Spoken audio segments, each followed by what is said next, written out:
Outdoor life. Read and enjoy.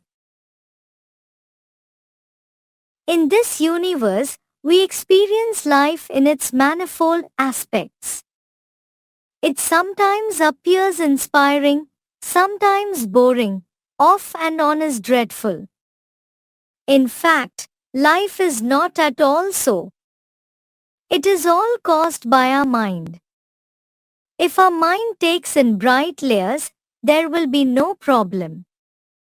The problem will arise when only negative layers spread. Then our mind feels depressed or tired. At that time our mind wants to have some relaxation. Getting free from stress and tension is called relaxation. The one and only healthy source of relaxation is coming into contact with nature. This is called outdoor wealth. Nature, including hills, rivers, plants and trees, comforts the tired mind. In our ancient times, most of our people lived in close association with nature. They led a fearless and feverless life, even though they did not know what we are enjoying today. We have had all comforts and luxuries at present. Considerable development has been achieved. So many sorts of technical devices have facilitated our life. But we are at unrest, undoubtedly at unrest. The main reason is that we are away from outdoor life. William Wordsworth, the great English romantic poet, urged the world to come into nature for pure and perfect happiness. Work within a four-walled chamber is the mark of today's culture. No one can deny it as it is of greater importance for progress.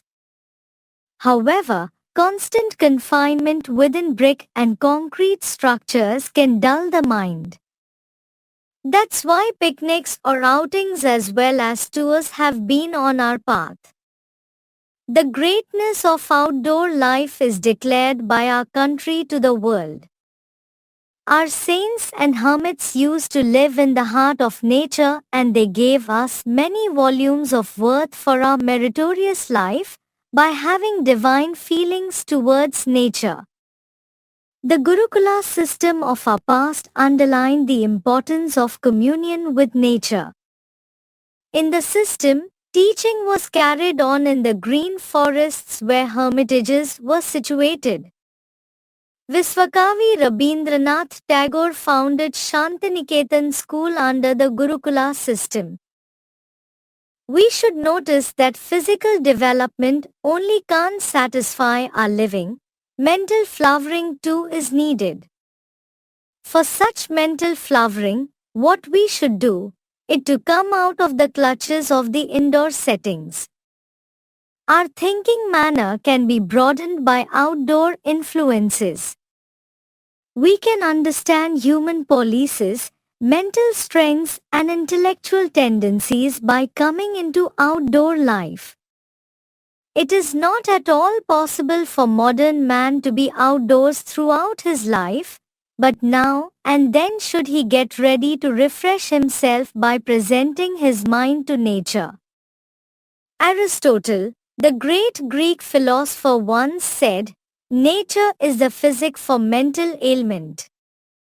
Here, physic is used in the sense of medicine. So outdoor beauties are said to be God's boons for us to make our living enjoyable and memorable. It has now become a way of freeing ourselves from work-clutched life.